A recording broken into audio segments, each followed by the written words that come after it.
అసలు ఈ చబ్బీ బేబీస్తో అందరికీ అబ్సెషన్ ఏంటి? ఎవరు డిసైడ్ చేశారు chubby is equal to healthy అని? ఇలాంటి థాట్స్ యూజువల్గా ప్రొవోక్ అయ్యేది పోస్టర్స్, టీవీ యాడ్స్ చూసినప్పుడు. వాటిలో కేవలం ఒకటే టైప్ ఆఫ్ బేబీస్ని చూపిస్తారు, round, fair and chubby. So అది చూసి అదే హెల్దీ అని ఫిక్స్ అయిపోతారు చాలామంది. But medically chubby has nothing to do with being healthy. You can be lean and slim and thin and still be very healthy. ఇది అందరికీ తెలుసు.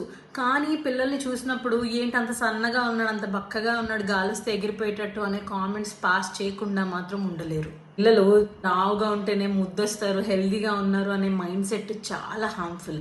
దీనివల్ల మదర్స్ చాలా గిల్టీగా ఫీల్ అవుతారు. వాళ్ళ వెయిట్ పెంచడానికి నానా తంటాలు పడి ఫోర్స్ ఫీడింగ్ చేయడానికి ట్రై చేస్తుంటారు. అంతేకాకుండా పిల్లలు చూడ్డానికి బొద్దుగా ఉన్నారులే అని చెప్పి చాలా మంది పేరెంట్స్ వేరే అన్ని విషయాలు పట్టించుకోకుండా ఉంటారు. 6 నెలలు వచ్చినా వాడు బోర్ల పడట్లేదా అనేది కూడా గమనించుకోరు. ఎంతసేపు వెయిట్ మంచిగా పెరుగుతున్నాడు, క్యూట్గా ఉన్నాడు కదా అని చెప్పి ఇగ్నోర్ చేసే అవకాశాలు చాలా ఉంటాయి. So what actually shows good health? వాళ్ళ గ్రోత్ కర్వ్ మీద వాళ్ళు స్టడీగా ఫాలో అవుతున్నారా లేదా? ఏజ్కి తగ్గట్టు మైల్ స్టోన్స్ డెవలప్ అవుతున్నాయా? యాక్టివ్గా, అలర్ట్గా ఉంటున్నారా అనేది మాత్రమే ఇంపార్టెంట్. చూడ్డానికి బక్కగా ఉన్నారా లేకపోతే చాలా లావుగా ఉన్నారా, చబ్బీగా ఉన్నారా అనేది అస్సలు ఇంపార్టెంట్ కాదు.